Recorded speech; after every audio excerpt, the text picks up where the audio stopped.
inti persoalan bangsa kita. Kenapa saudara hidupnya masih tidak baik? Kenapa petani-petani kita masih setengah mati? Kenapa nelayan-nelayan kita menderita terus? Kenapa guru-guru gajinya kecil? Ya semua gajinya kecil di Republik ini. Iya kan? Anda tahu pensiunnya Letnan Jenderal TNI? Tahu nggak pensiunnya? 3,7 juta rupiah. 3,7 juta rupiah. Ini sudah, terima kasih, sudah naik. Bagaimana nggak korupsi gitu? Inti persoalannya adalah, saudara-saudara, ternyata setelah saya pelajari, terjadi kebocoran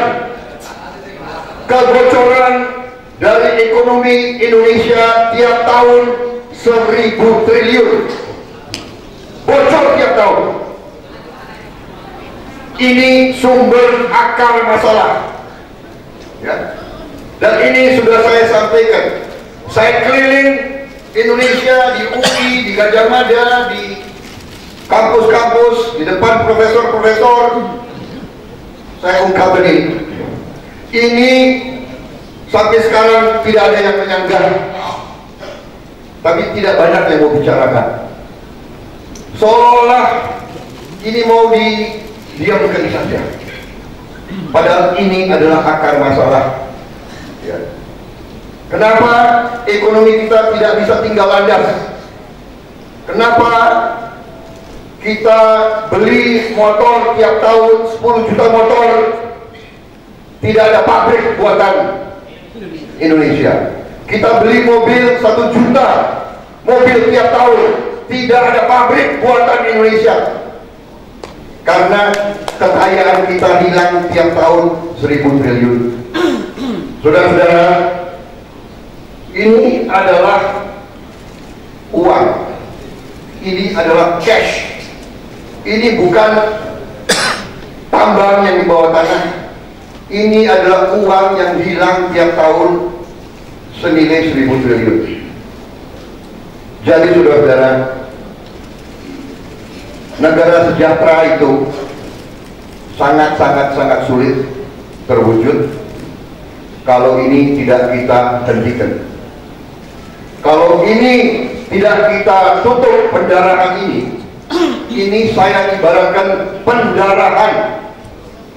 Our country is bleeding. Negara kita berdarah dan sudah berdarah bertahun-tahun. Bayangkan kayanya negara ini. Bisa kita bayangkan nggak? 1.000 triliun bocor tiap tahun, dan hitungan saya sudah bocor kurang lebih 20 tahun ini. Masih negara ini berdiri. Tapi saudara-saudara, sama dengan badan, kalau darahnya hilang, satu hari 300 cc, besoknya 600 cc, lusanya 600 cc lagi, pada ujungnya badan manusia itu kolaps, akan mati. Negara kita begitu kaya, bocor sekian tiap tahun, dan anehnya elit Indonesia tenang, diam. Ya. Dari mana angka ini? Ya, ini bukan sekarang. Ini semua angkanya ada dasar ilmiah yang saya susun bersama pakar-pakar. Pajak kita sekarang dibandingkan dengan semua produksi kita adalah 12,3% dari GDP. GDP kita sekarang 900 miliar dolar. Thailand 17%, ya. Malaysia 15%, Zambia, negara di Afrika 16%. Jadi harusnya anggota DPR kita berangkat ke Zambia, belajar dari Zambia. Kalau mau studi banding harus ke Zambia. Dia pemerintahnya kinerjanya lebih baik dari pemerintah Indonesia. Apa artinya? Kalau kita 4% bandingannya, itu nilainya adalah 360 triliun. 4% dari 900 miliar. Dan waktu Orde Baru kita pernah 16%. Jadi bukannya Indonesia tidak mampu. Waktu Orde Baru yang dibilang tidak bagus, yang dibilang korupsi, yang dibilang otoriter, waktu Orde Baru pajak kita 16% dari produksi nasional. Jadi apa artinya, saudara-saudara? Artinya kalau ada pemerintah yang bersih, kita bisa dalam waktu yang cepat punya uang cash 360 triliun. Ini bukan bayangan, ini bukan karangan, ini adalah kenyataan, saudara-saudara. Jadi bocor 4%, 360 triliun. Bahkan Dirjen Pajak pernah bikin statement, menurut dia sebetulnya lebih, mendekati 400 triliun. Itu satu kan. Selanjutnya dari APBN kita tadi disinggung oleh Pak Iqbal, 2000 triliun, 200 miliar dolar. Perhitungan para pakar kebocoran dari APBN itu adalah 25%. Berarti itu adalah 50 miliar dolar. Dan ini sudah dibuktikan di DKI. Di DKI, gubernur dan wakil gubernur yang baru berhasil sudah menghemat 25%. Karena wakil gubernurnya Gerindra, saya pasang fotonya dia.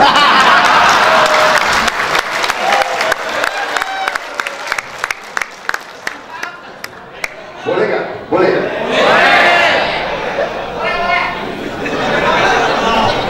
Maaf, ini bukan kampanye. Jadi, saudara-saudara, kita sudah buktikan kalau ada pemimpin yang bersih, kita bisa menghemat 25% anggaran. Cash, uangnya sudah ada. Karena memang korupsi di Indonesia ini sudah gila-gilaan, saudara-saudara. Betul atau tidak? Maaf ya, saudara yang undang saya, kalau saya bicara apa adanya. Saya nggak bisa bicara yang baik-baik, manis-manis. Aku bicaranya apa adanya. Itu salah kalian undang saya di sini. Korupsi sudah kelewatan. Kalau yang bocor 5%, kita ini orang Indonesia, kita sudah lama jadi orang Indonesia. Benar nggak? Aku ini sudah lama jadi orang Indonesia. Jadi kalau 5% bocor, ya udah deh, cincai lah. 10% bocor, udah deh, sama kawan 10% boleh. 15% bocor, ya udah deh, 20% bocor. Ini yang bocor 80%. Udah. Jembatannya nggak ada. Kalau ada jembatannya nggak ada gempa, jatuh sendiri. Gedung belum diresmikan, jatuh sendiri. Ini Republik nggak jelas ini, kita tahu.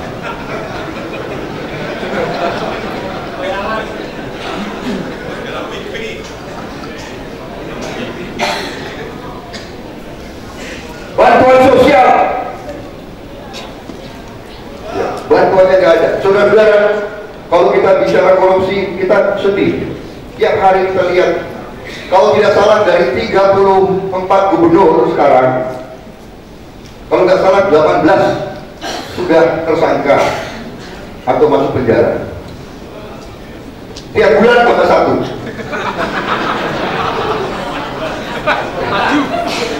Dari 508 bupati dan wali kota, kalau tidak salah 138 sudah masuk. Bahkan saya baca ada satu DPRD seluruhnya tersangka.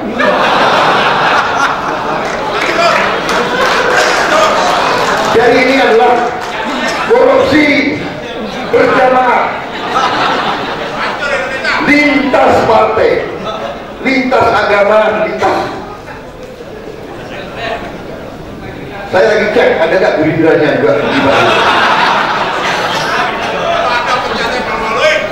Jangan-jangan ada lagi. Karena Gerindra sama-sama orang Indonesia ya. Tapi kalau ada, gue pecat langsung. Jadi saudara-saudara tadi 360, dari APBN 500, dari subsidi energi 300 triliun yang kita bakar. Yang kita bakar. Jadi saudara-saudara, siapapun yang memimpin negara ini, siapapun, harus ada keberanian untuk menghadapi ini, untuk mengatasi ini, untuk mengurangi ini, kalau bisa untuk kita hentikan ini. Kalau ini bisa kita hentikan, kalau ini bisa hentikan, saudara, kalau ini kita akan punya cash 100 miliar dolar, 1000 triliun. Nah, disitulah rumah sakit, pendidikan, semua bisa kita wujudkan negara sejahtera. Sekarang subsidi BBM adalah katanya untuk melindungi orang miskin, katanya, ya kan? Tapi kalau Anda tanya, yang naik motor kan orang miskin naik motor, itu bahan bakarnya nggak disubsidi itu. Nah, kalau pendekatannya kita adalah benar-benar melindungi orang miskin, yang saya lihat di negara tetangga, di Thailand, kok bisa di Thailand semua bus yang tidak pakai AC itu bebas, rakyat mau naik gak bayar, itu diambil alih oleh pemerintah semuanya. Naik turun 50 kali gak bayar.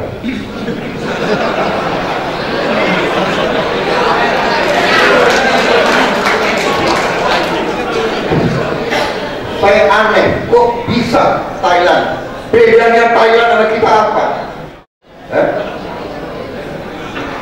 Warna kulit sama, warna rambut sama, ya kan? Tinggi badan nggak terlalu beda. Perdana Menterinya aja cantik. Saudara-saudara, kereta api kelas ekonomi bebas, nggak bayar. Kalau eksekutif pakai AC bayar harga pasar. Semua yang kelas ekonomi ditanggung pemerintah. Kenapa? Ya, mereka menganggap ini saya harus melindungi orang miskin, saya harus melindungi orang yang lemah. Dan ini sudah berjalan lama di Eropa. Di Eropa, anak sekolah, orang cacat, manula, pensiunan, orang yang tidak punya pekerjaan, semua dibantu. Itu mereka sudah wujudkan negara sejahtera. Dari mana? Karena mereka tidak bocor kekayaan mereka 1000 triliun tiap tahun. Jadi saudara-saudara, masalah inti yang saya harapkan bisa saudara ambil adalah, pertama, negara Indonesia sangat kaya. Kita bukan negara miskin. Kita punya semua sumber alam yang dibutuhkan untuk menjadi negara sejahtera. Tetapi masalahnya adalah kita sudah kena, sistem kita dirusak oleh suatu elit, suatu oligarki, ya, yang serakah. Oligarki yang serakah ini mau menguasai semua sumber ekonomi Indonesia dan membiarkan sebagian besar rakyat Indonesia hidup dengan tidak layak.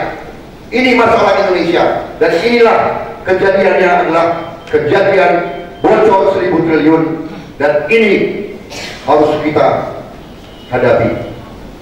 Kalau ada politisi, ada calon apa saja datang di depan kalian dan janji ini, janji itu, pilih saya. Kalau Anda pilih saya, semua akan beres. Kalau dia tidak bisa selesaikan ini, dia itu hanya bohong besar. Ya. Ini masalah mendasar, saudara-saudara. Saudara-saudara, sebagai pemimpin buruh, saya kira bisa menangkap. Dengan 1.000 triliun kita hilang tiap tahun dalam bentuk cash, kemampuan pemerintah siapapun yang mimpin sangat-sangat terbatas. Anda minta UMR dinaikkan, ya kan? Di mana ada uang investasi, nggak ada pabrik.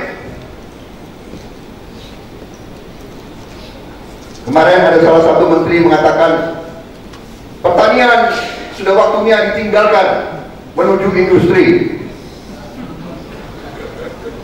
Itu enak aja statement ngomong.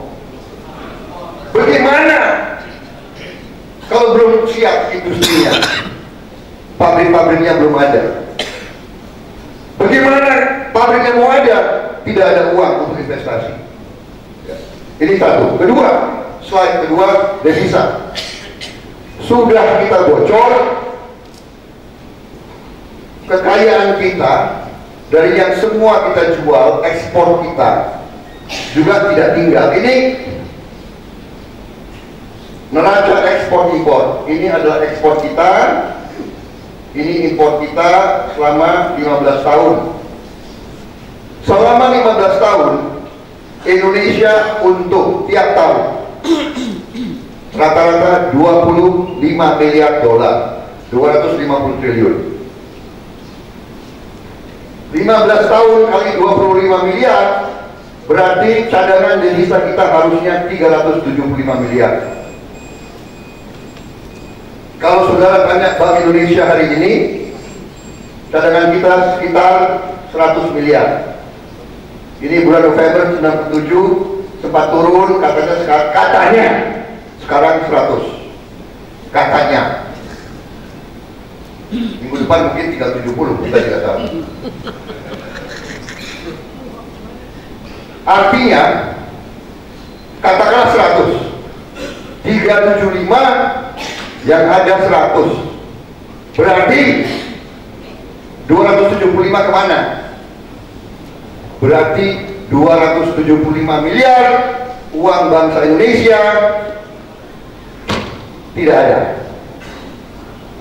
Berarti saudara-saudara, bangsa Indonesia kita semua kerja rodi, kerja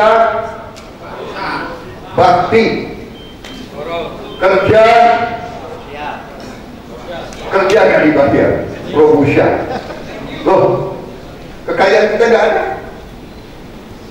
Sampai dengan saya, Prabowo Subianto yang bukan sarjana ekonomi, saya sampai mengatakan, oh kalau begini, fenomena ini harus kita sebut net outflow of national wealth, mengalir keluarnya kekayaan nasional.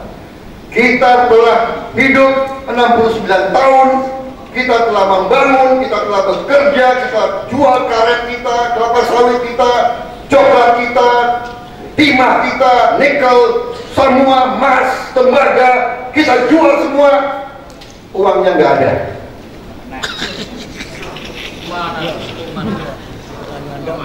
Di Airlangga, saya tanya di depan 35 profesor, saya tanya ke mereka, Pak, tolong jelaskan kepada saya, sistem ekonomi apa ini? Kekayaan bangsa, jerih payah bangsa. Tadi yang dikatakan Pak Iqbal, waktu kerja cicil motor, begitu pensiun jual motor. Jadi di Indonesia ini dilarang keras jadi orang miskin. Kalau kau miskin itu salah kamu. Saudara-saudara, ini saya sampaikan angka saya tidak mencari-cari. Saya kaget membaca ini. Saya waktu tentara dari usia 18 tahun, saya teken kontrak. Siap mati untuk negara.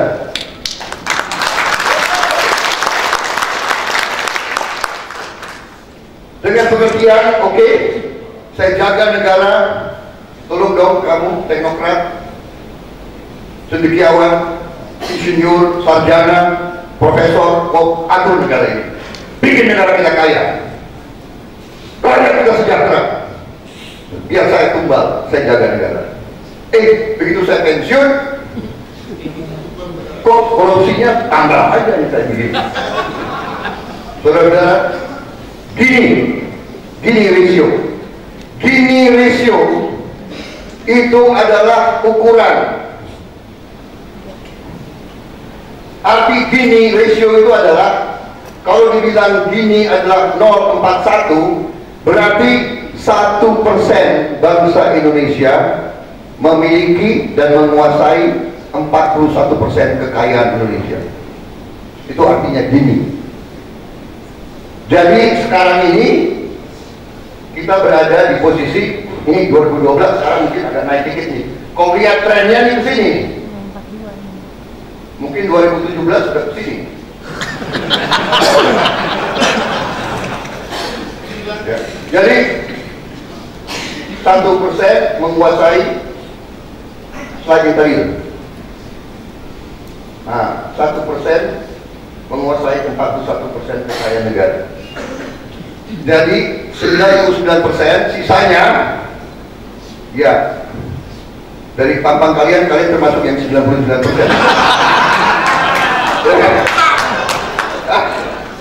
Nggak ada yang 1% di kalian ini.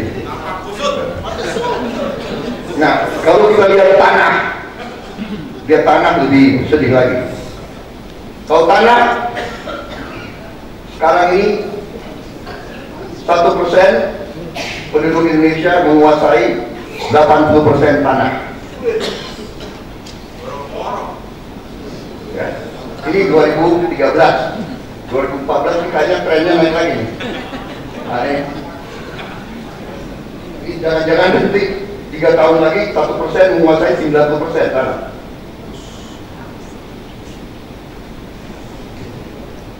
Saudara-saudara, ini artinya sistem ekonomi kita harus diakui keliru. Harus diakui dong. Masa negara sejahtera 1%, yang lain. Makanya saudara-saudara, saya kira ini sudah setengah jam belum?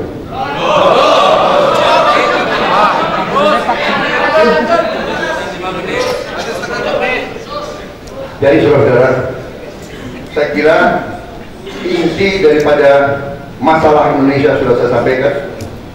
Satu, harus ada perubahan sistem, ya. Harus ada keberanian kita hentikan kebocoran. Kalau kita tidak hentikan kebocoran, kalau kita teruskan sistem yang seperti sekarang, berarti tiap tahun depan 1000 triliun bilang, tahun depannya lagi 1000. Saudara-saudara, saya berani meramalkan nanti rapat kerja kalian yang ketiga, keempat, kelima, kalian duduk di sini, masih kalian bicarakan menuju negara sejahtera.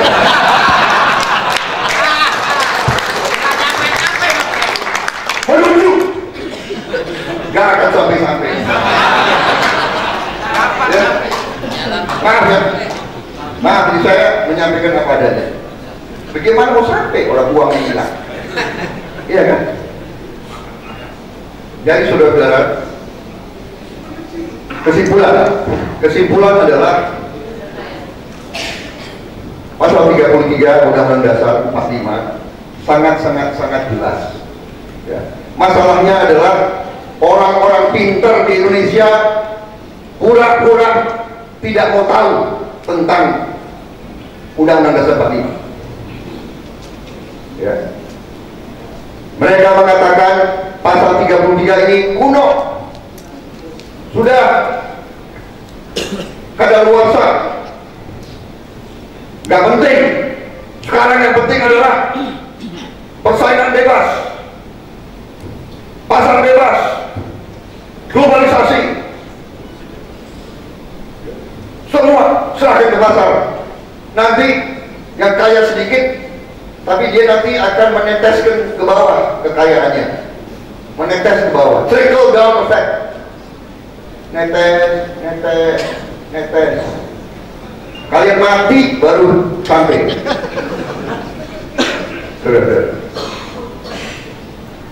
Pasal 33 sangat jelas, ayat 1, perekonomian disusun berusaha bersama berdasar atas azas kekeluargaan. Jadi ini dasar. Kita tidak boleh punya pendapat yang kuat tambah kuat, yang tidak kuat terserah, urusan kamu. Itu bukan Indonesia, itu bukan Pancasila, itu bukan cita-cita pendiri bangsa kita. Yang kuat tarik yang lemah. Pemerintah harus jadi pelopor, bukan wasit. Pemerintah harus di depan untuk menjaga kekayaan negara. Pemerintah bukan wasit. Kalau rakyat masih miskin, pemerintah ikut bertanggung jawab untuk memperbaiki rakyat. Ini bukan Prabowo Subianto, ini adalah perintah Undang-Undang Dasar 45. Ya. Saya ini hanya mengutip Undang-Undang Dasar 45. Yang saya sedih, banyak orang pintar di Indonesia pura-pura nggak ada. Kalau bisa ini diganti. Ayat 2. Cabang-cabang produksi yang penting bagi negara dan yang menguasai hajat hidup orang banyak dikuasai oleh negara. Ini perintah, bukan. It's not Prabowo Subianto. Ini Constitution of the Republic of Indonesia. Ayat 3. Bumi dan air dan kekayaan alam yang terkandung di dalamnya dikuasai oleh negara dan dipergunakan untuk sebesar-besar kemakmuran rakyat.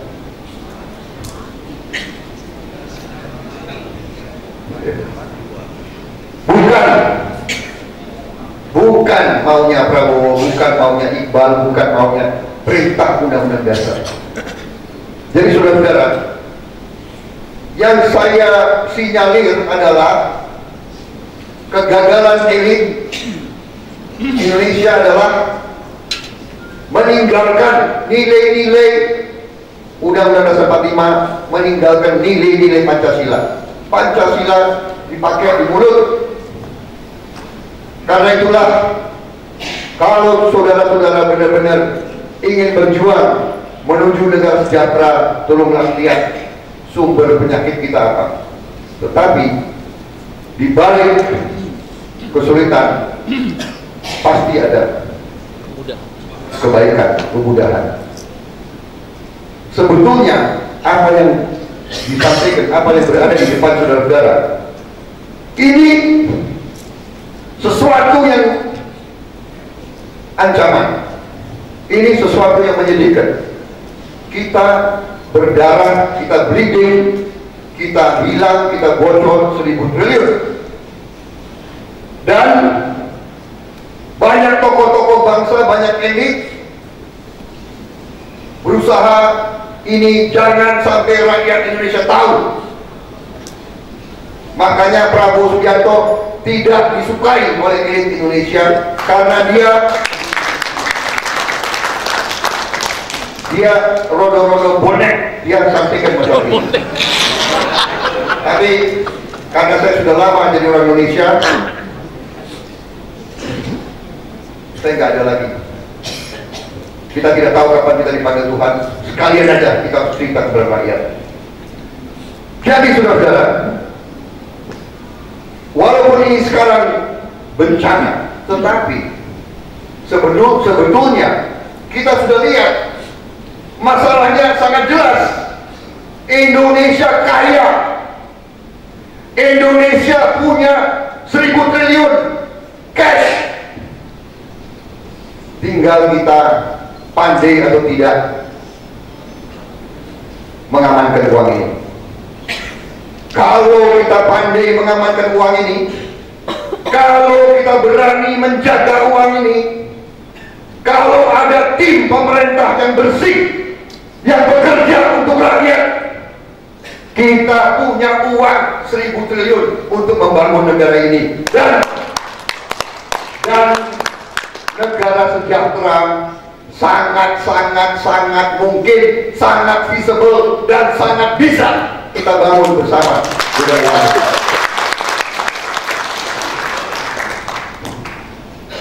Saya tutup dengan pengolahan. Ini untuk menambah semangat saudara-saudara. Ya, jadi saudara, bukan saya turunkan moral saudara, saya mau naikkan moral saudara. Saya mau kasih tahu kepada saudara, hai kaum buruh, hai rakyat Indonesia, ada uang kita 1.000 triliun. Kita lawan. Harus kita amankan, harus kita rebut kembali ke tangan rakyat Indonesia. Tadi ya, sudah ada uang ini, tadi yang ekspor kita hilang, ini masih bisa kita amankan.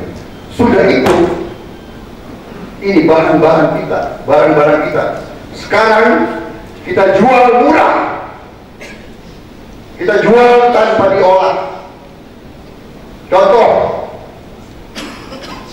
gas alam kita jual sekarang $9 per MMBTU.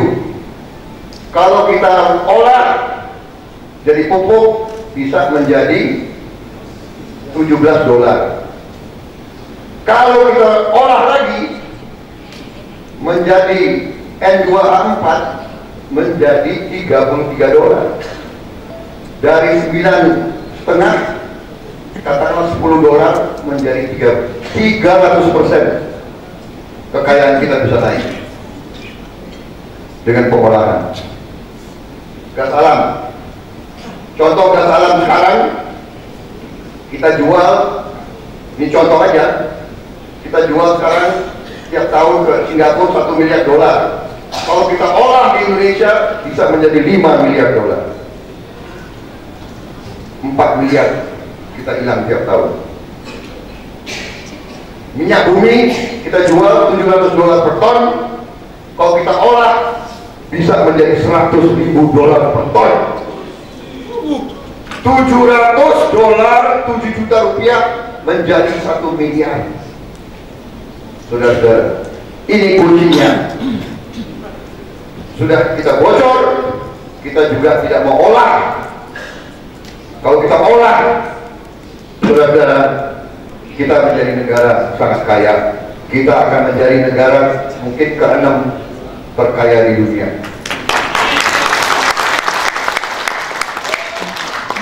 Tetapi kita berlomba dengan waktu, karena kita juga ada ledakan penduduk, KB kita tidak jalan, ya kan? Jadi saudara-saudara, di bawah saudara-saudara lahir lagi, butuh pekerjaan. Ini tantangan, saya kira sudah saya sampaikan masalah-masalahnya. Nasib bangsa kita harus kita raih sendiri. Kalau kita tidak berani memperbaiki keadaan kita, saya kira kondisi negara kita parah. Kalau kita berdarah terus, kehilangan kekayaan kita, suatu saat kita akan kehilangan sumber daya untuk memperbaiki semuanya. Saya kira itu dari saya. Terima kasih atas waktu diberikan kepada saya berbicara di depan kalian. Selamat bertugas, selamat berjuang. Semoga Tuhan selalu menyertai kalian semua. Wassalamualaikum warahmatullahi wabarakatuh. Salam sejahtera bagi kita sekalian.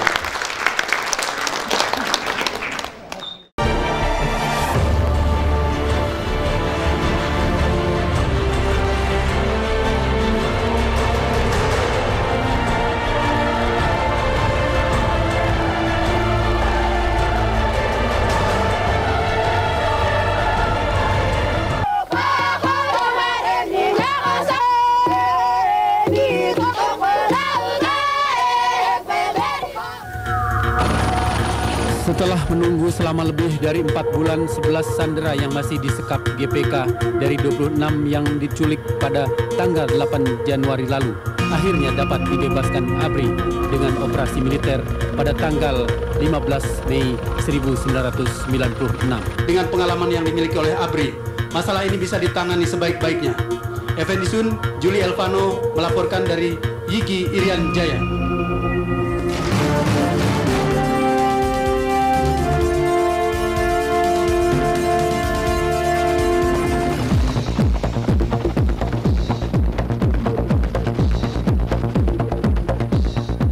Operasi Mapenduma itu adalah operasi penyelamatan sandera dari tim ekspedisi ilmiah Loren di Pegunungan Loren di Irian Jaya atau Papua pada tahun sekitar 1996. Jadi memang ada satu penelitian yang masuk ke daerah Papua yang mereka terdiri dari rombongan perguruan tinggi dari Indonesia beserta perguruan dari para peneliti asing ke sana.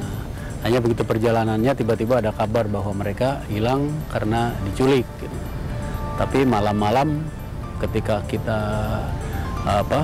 sedang akan membuat berita untuk dunia dalam berita malam di TVRI, produser saya dengar itu. Terus kita ngobrol, waduh di mana? Wah di Irian. Wah gimana?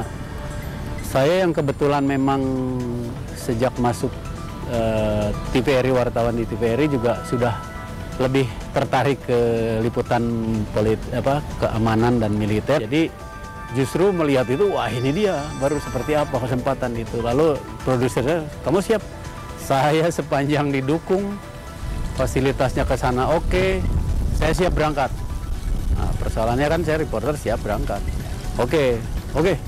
Produser lalu mencari kontak-kontak yang datang, tapi saya juga disuruh kontak ke berbagai pihak. Nah itu kan biasanya kalau penculikan begitu kan operasi khusus ya. Dan operasi khusus itu di Indonesia ya tugas pokoknya dari Kopassus kan. Malam itu juga saya segera kontak dengan kenalan karena kami memang sudah sering meliput Kopassus, pendakian ke Kartens Piramid, ke Irian saya bersama mereka, ke Pegunungan Alpen. Jadi sudah banyak kenal. Dan saat itu komandannya Pak Prabowo kan, mantu Presiden Soeharto saat itu kan. Kesulitan yang paling besar ya waktu Mapenduma adalah alam. Komunikasi tidak ada dan kita tidak punya peta daerah itu. TNI waktu itu semangatnya tinggi, jadi modal kita semangat. Mungkin sekarang bisa disebut nekat. Wah gimana orang pertama untuk membuka akses dulu ke sana. Saya telepon yang kenalan di Kopassus. Itu benar. Oh betul. Ya sudah, komandan sudah pada ke sana. Yang tim komandan Pak Zamroni kalau nggak salah. Komandan nanti grup 5 dulu Kopassus anti teror itu juga sudah ke sana. Kita terbang ke Jayapura dan ternyata dari Jayapura kegiatannya tidak di Jayapura. Di daerah yang terdekat ke lokasi yaitu di Mapenduma. Mapenduma ada di Pegunungan Tengah ke atas lagi di ketinggian sekitar 3.000 sampai 4.000 meter. Wartawan pun bilang ini tuh operasi khusus. Seperti apa operasi khusus belum tahu. Tapi labrak aja kita harus ketemu dengan siapa. Akhirnya kita jalan setelah makan pulang. Rupanya nih rombongan wartawan ini poskonya tuh di Kodim Wamena.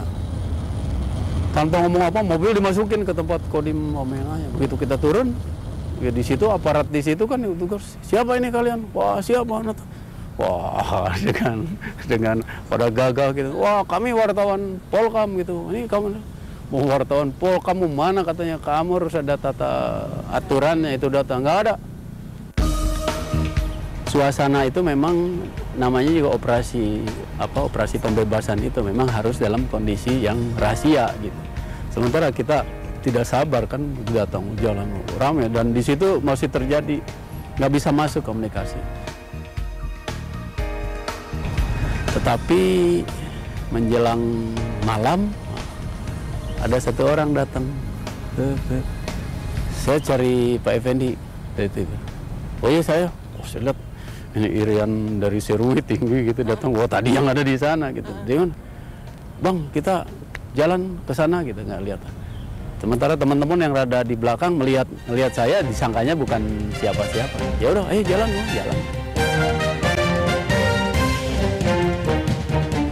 Saya pun tidak bisa saya bawa kameramen saya sendiri. Akhirnya datang. Pergi aja keluar. Ya disuruh komandan katanya. Oh, saya masuk ke studio, terus tunggu depan. Nah, berapa lama ya datang komandan anti terornya, komandan grup 5 Kopassusnya yang memang sudah kenal, yang lain-lainnya, termasuk Pak Prabowo-nya kan yang mimpin sama pimpinan-pimpinan di aparat keamanan untuk operasi semacam begitulah. Saya justru balik tanya, kamu masuk ke sana dari mana gitu? Tapi yang kamu laporin kemarin malam itu visualnya di mana? Oh, saya baru sadar kalau ketika sehari sebelumnya saya dengar ada penculikan itu, saya tahu Medan Irian dan saya pernah ke puncak Kartens Piramid kan. Saya punya visual tentang Irian, terus saya bikin beritanya, saya keluarin tentang kondisi mereka. Tapi visualnya visual daerah Freeport, daerah Tembagapura gitu. Terus dari Freeport, teman saya yang di Humas itu, ini nggak ada kaitannya gitu ke Freeport. Loh, ya nggak apa-apa, ini namanya visual. Iya, tapi bukan daerahnya, bukan itu.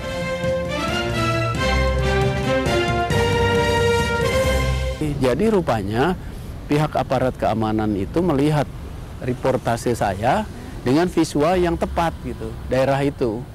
Sehingga, nyangka tahu background saya juga, mungkin saya biasa naik gunung, saya biasa ke penjelajahan itu, dia bilang, jangan-jangan udah masuk duluan gitu kan. Oh, saya baru sadar ketika saya ceritakan, justru itu. Tapi udah betul itu katanya, daerahnya. Justru kan aparat juga kesulitan mungkin kan mendapatkan visualisasi daerah situ. Kami aparat keamanan sedang berusaha untuk bisa mengetahui daerah itu, menguasai keadaan. Jadi ya itu background aja untuk kalian, silakan kalian mencari informasi lain. Hampir di setiap kegiatan semacam itu sebetulnya kita harus berlomba wartawan untuk bisa mendapat akses masuk. Tetapi di satu sisi keamanan yang sedang berupaya itu juga kan dia keamanan. Pertama, operasi yang dia tidak boleh diketahui oleh pihak yang berseberangan, pihak lawan itu datang. Yang pertama, saya sangat menyadari dari pengalaman saya beroperasi, mengikuti operasi-operasi militer itu, hal-hal yang mendasar itu yang tidak boleh kita itu. Tapi yang kedua, semakin kita dipercaya oleh mereka, semakin mereka tahu kita mampu menempatkan diri, kita mampu bergerak seperti halnya mereka akan semakin percaya. Saya sudah punya hubungan yang baik gitu kan. Pimpinan tertinggi di situnya juga sudah kenal saya manfaatkan itu. Jadi itu esensi dari kita wartawan cover both side seimbang itu tetap jalan. Saya lihat semua fasilitas maupun SDM yang ada juga sama. Harus mempelajari dulu daerah itu, dan kita tahu kan Irian Medan yang paling berat dibanding daerah Indonesia lainnya. Ya, Wamena saja sudah ada ketinggian sekitar 2000 meter. Sudah pasti dingin, jauh. Untuk pesawat masuk ke Wamena juga tidak bisa sepanjang hari. Karena tertutup awan, jalan masuknya harus masuk ke celah. Apalagi masuk ke Mapenduma. Untuk masuk ke Mapenduma itu ada gate antara dua tebing ya, yang harus dilewati di ketinggian 3000-an ke atas. Pesawat apa, mau fixed wing, mau rotary wing, masuk ke arah situ, itu harus melewati itu. Sebelumnya kita nggak tahu, tapi setelah saya masuk ke Mapenduma, beberapa saat kemudian kami wartawan diberi akses untuk melihat kondisi daerah, baru tahu. Habis itu jurang-jurangnya tinggi, tempat-tempat desa-desa di Irian itu kan kita tahu alamnya luar biasa. Keseluruhan operasi Mapenduma dari mulai kejadian sampai kemudian dilepaskan itu 4 bulan.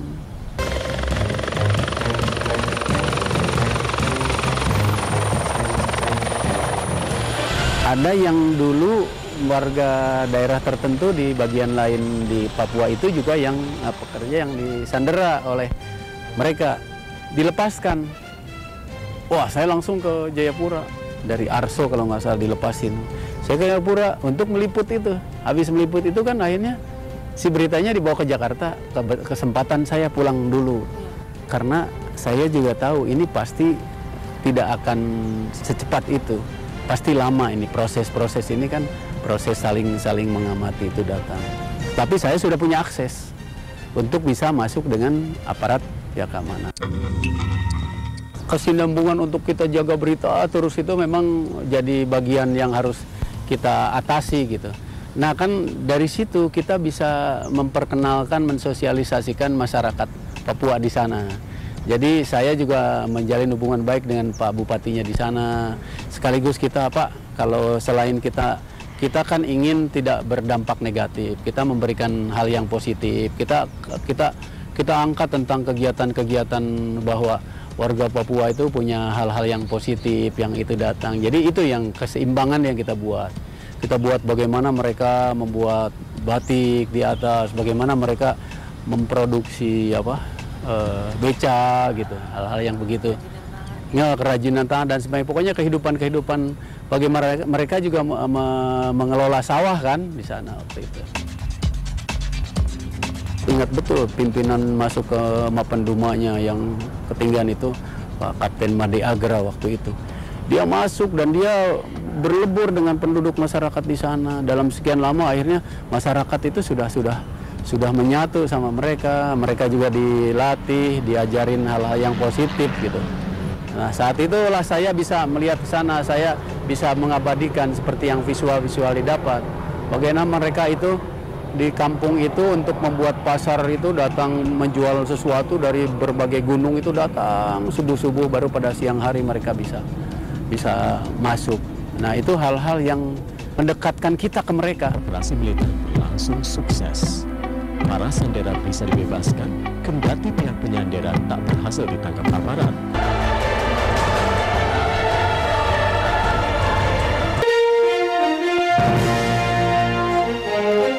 Ya, kalau tadi kita sudah tahu ke daerahnya, tapi kita tidak pernah bisa ketemu kan dengan penyandera. Kemudian mereka sudah membentuk tim-tim yang masuk, terus akhirnya kita di tempat pun mulai berpindah-pindah tuh.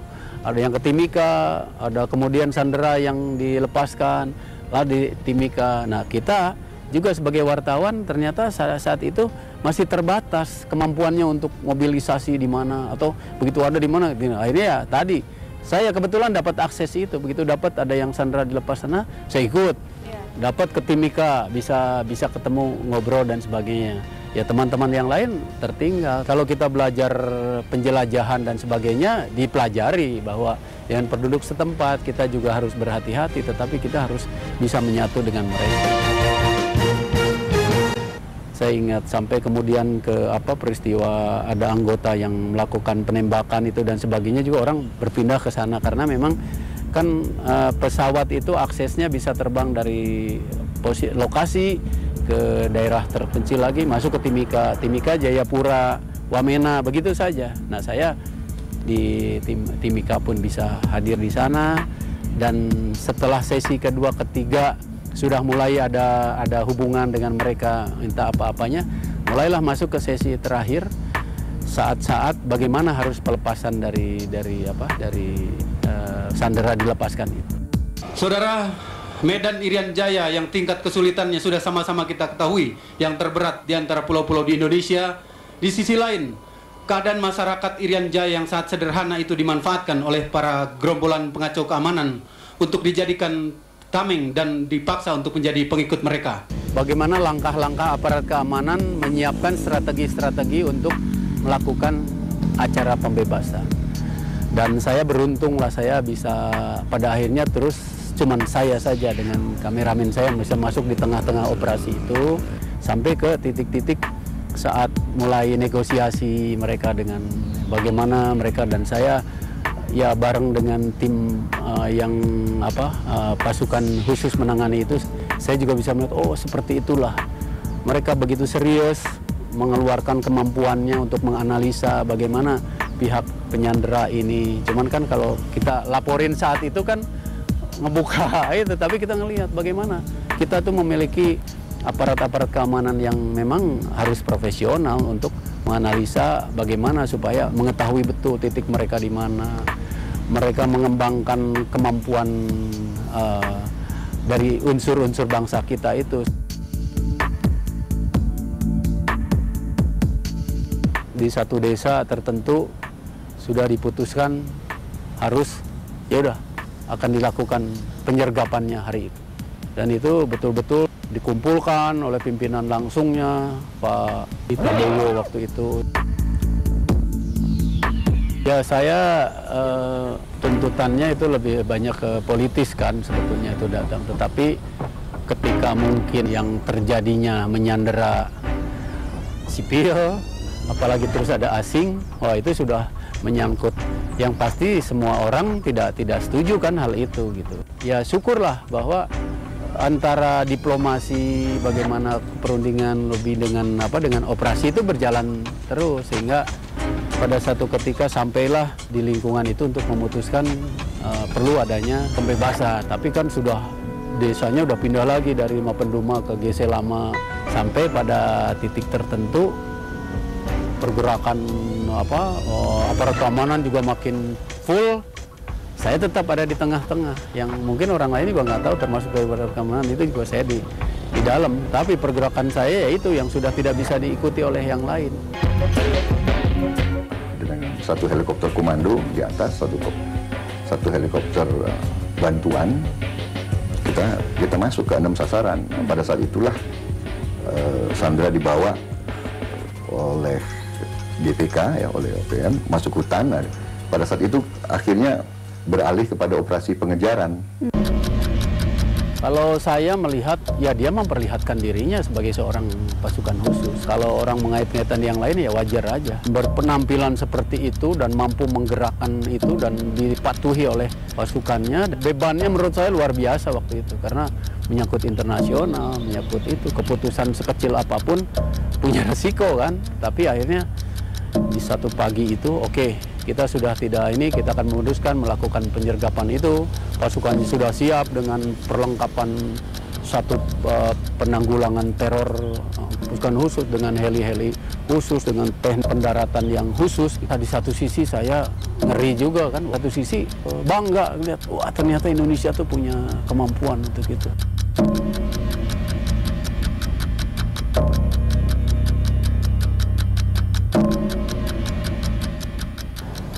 Kebanggaan yang itu datang karena operasi semacam begitu ya mungkin ya, walaupun orang tidak akan mentoleransi sekecil apapun resiko. Tapi saya melihat bahwa itulah mungkin ya resiko yang terkecil ketika mereka bisa terselamatkan. Kan ada yang hamil juga dari bulenya itu ya. Terus yang lainnya ya bisa dikembalikan kepada keluarganya. Walaupun meninggalkan juga duka ketika salah satu peneliti dari kita itu yang dianggap punya mental kepahlawanan tinggi juga menjadi korban. Tetapi akhirnya kan itu menjadi pelajaran bersama kan? Pelajaran terhadap pihak-pihak juga yang menggunakan kekerasan untuk hal yang begitu. Tapi pelajaran juga yang mungkin kita sama-sama harus lebih memperhatikan saudara-saudara kita dimanapun dia berada kan. Nah buat kita yang wartawan, saya melihat itu satu kejadian yang mungkin tidak pernah terjadi sebelumnya. Ya, saya berbangga karena begitu udah turun, selamat semuanya datang, saya punya gambar lengkap, gitu sampai di Jakarta. Di Halim itu, tidak ada yang boleh masuk wartawan itu. Begitu saya di pintu, saya mau bawa hasil liputan terakhir itu keluar, saya nyelip-nyelip. Itu wartawan sedunia di pintu masuk Halim itu ngejajar, nungguin statement dari itu datang. Saya orang yang dari dalamnya. Ya ada rasa bangga, saya lari ke TVRI, kita siarin, dan saya satu-satunya yang dapat wawancara dengan Pak Prabowo yang pakai bahasa Inggris. Tapi ada 2 wartawan asing yang ikuti. Begitu datang dia minta saya lapor ke komandan di Pak Prabowo, lapor ke komandan kita. Ini ada yang minta, ya udah silakan minta berita itu, tersebarlah. TNI siap berkorban untuk menegakkan kedaulatan. Kita harus menyelamatkan semua warga negara Indonesia dan semua warga negara asing yang menjadi tamu bangsa Indonesia, harus kita jamin keselamatannya.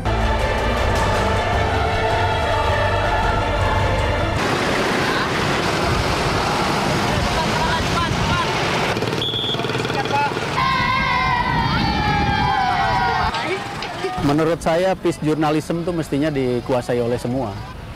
Karena kita jadi wartawan itu bukan sebagai pembakar, itu justru kita yang manusiawi itu. Saya juga pernah mengikuti itu dan terima kasih kepada lembaga-lembaga yang telah menyelenggarakan itu. Kan pada intinya kita tidak membesarkan sesuatu, justru kita melihat bagaimana satu kejadian itu bisa mengakibatkan cedera kemanusiaan, bahkan bencana kemanusiaan kalau yang namanya konflik. Oleh karena itu bukan mencari hal-hal yang hangat dan panasnya yang membuat orang, tetapi justru kita mencari, selain juga kita mendapatkan itu, kita menumpulkan apa sih hal-hal yang justru menuju ke arah kedamaian. Intinya kan itu.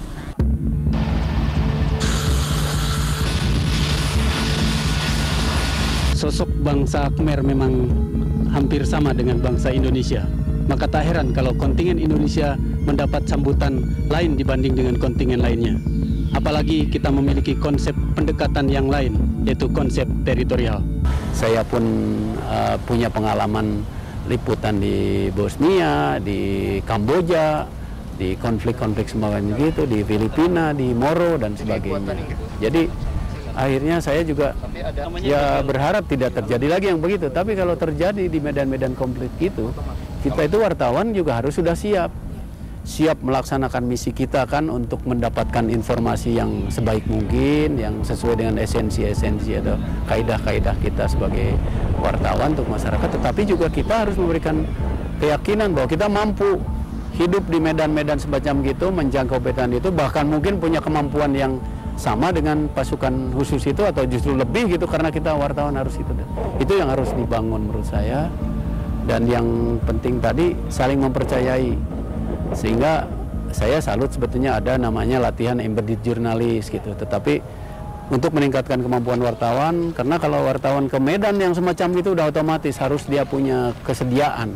Kesediaan itu kalau dia mampu punya kemampuan itu dari segi peralatan maupun fisik. Dan saksi bisu berupa peninggalan-peninggalan bekas pendudukan itu merupakan suatu pemacu untuk membangkitkan semangat mereka dalam membangun negerinya. Tendisun dan juru kamera Henuk diporkan dari Kuwait.